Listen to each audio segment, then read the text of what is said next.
యేసుక్రీస్తు పరిశుద్ధ నామానికి మహిమ కలుగునుగాక. 40 శిలువ సాక్షులు మన పాఠ్యభాగంలో హింసలో ధైర్యం మరియు విశ్వాసం యొక్క నిబంధనకు సాక్షి అయినటువంటి మెరిడాకు చెందిన యులాలియా గురించి అధ్యయనం చేద్దాం.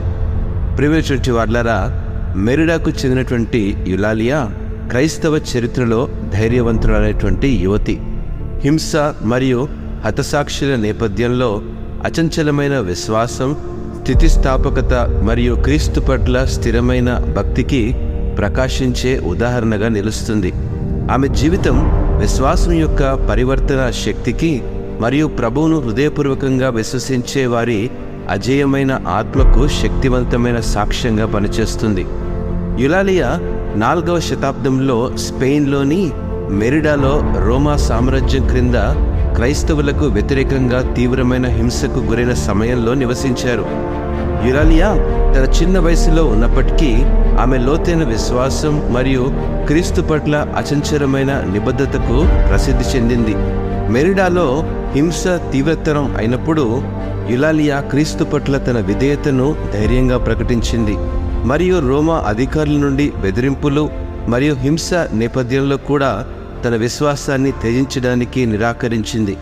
ఆమెను అనేక వస్తువులతో చిత్రహింసలకు గురిచేసి చివరకు ఆమెను హత్య చేశారు.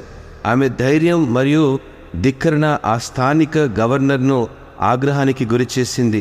ఆమె తన క్రైస్తవ విశ్వాసాలను విడిచిపెట్టమని బలవంతం కూడా చేయడం జరిగింది. ప్రియమైన బిడ్డలారా, యోహాను రాసినటువంటి సువార్తలో 16వ అధ్యాయము 33వ వచనం ప్రకారము, నాయందు మీకు సమాధానము కలుగునట్లు ఈ మాటలు మీతో చెప్పుచున్నాను. లోకములో మీకు శ్రమ కలుగును, ఆయనను ధైర్యము తెచ్చుకొనుడి, నేను లోకమును జయించి ఉన్నానను. ఆమె విశ్వాసాన్ని ఉపసంహరించుకునేలా ఆమెను ఒప్పించేందుకు గవర్నర్ ప్రయత్నించినప్పటికీ యులాలియా స్థిరంగా ఉండి క్రీస్తు పట్ల ఆమెకున్న భక్తిని దృఢంగా ధృవీకరించింది. ధైర్యం మరియు విశ్వాసం యొక్క అద్భుతమైన ప్రదర్శనలో యులాలియా స్వచ్ఛందంగా రోమా అధికారులకు లొంగిపోయింది.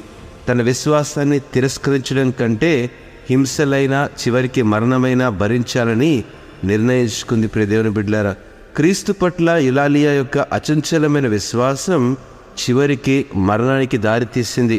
ఆమె క్రూరమైన హింసకు మరియు వేధింపులకు గురైంది. అయినప్పటికీ ఆమె ధైర్యం మరియు దేవుని కృపను బట్టి అన్నింటినీ భరించింది.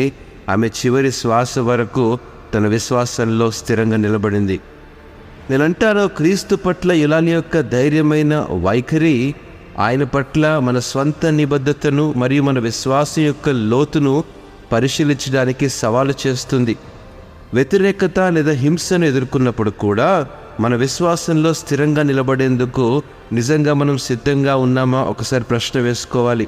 ప్రతి పరీక్ష మరియు ప్రతిక్రియల ద్వారా మనలను మోయడానికి దేవుని బలం మరియు సార్వభౌమాధికారంపై నిజంగా మనం విశ్వసిస్తున్నామా కూడా ఒకసారి ప్రశ్న వేసుకుందాం. ప్రియదేవుని బిడ్డలారా, యులాలియా వలె మనం కూడా ధైర్య సాహసాలు మరియు దృఢత్వంతో కూడిన స్ఫూర్తిని అలవరుచుకుందాం.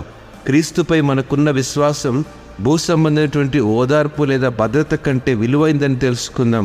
కష్టాలు ఎదురైనప్పుడు కూడా క్రీస్తు పట్ల మనకున్న భక్తిలో స్థిరంగా ఉండేందుకు మరియు ప్రతి పరీక్షలోనూ మనల్ని నిలబెట్టే ఆయన శక్తిపై నమ్మకం ఉంచేందుకు ఆమె ఉదాహరణ ఈరోజు మనకు స్ఫూర్తినిచ్చేటువంటిదిగా ఉంది. ఇటు మాటలను దేవుడు ఆస్వాదించునుగాక.